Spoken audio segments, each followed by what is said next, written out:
Kasi nga totoong may pinag-aralan, totoong may dunong, kaya ganito kahinahon ang, sagot ni Attorney Luistro, ni Congresswoman Luistro, Jervil Luistro, sa statement nga netong si Mr. Padilla.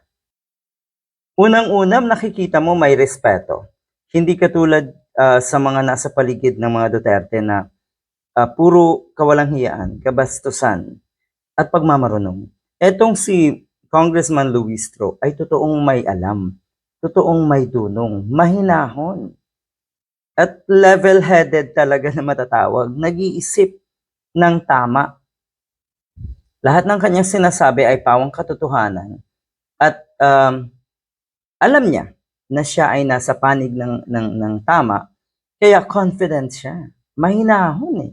Maganda yung ganito, napakahinahon. Magbigay ng kanyang reaction sa mga pahayag nga ng katulad na itong si Mr. Padilla.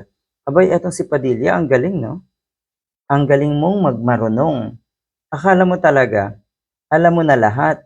Kung tutuusin, sa bawat buka ng bibig mo, Mr. Padilla, kahihiyan ang ibinibigay niyan sa pamilya mo. Sablay ka madalas. Yan daw kasi ang trabaho ng oposisyon.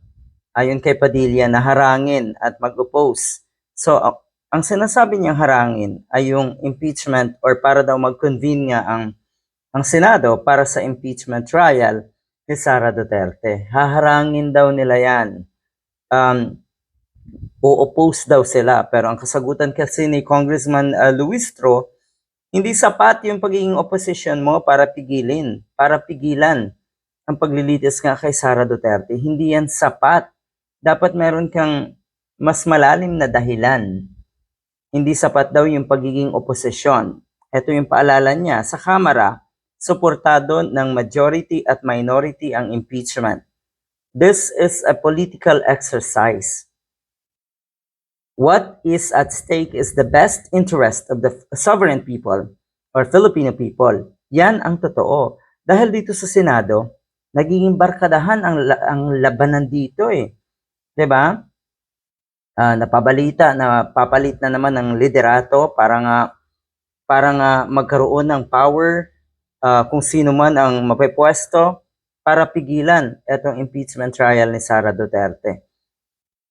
Etong mga senador, sa tingin ko mas malala, mas kapani-paniwala, mas kabilib-bilib ngayon ang Kongreso, ang lower house. Katulad ng sinabi nga ng isang political analyst, mukhang malaki ang nagawang influence ni Speaker Romualdez sa mga kongresista na unite niya lahat. 'Di ba? Nagsuportahan ang bawat isa.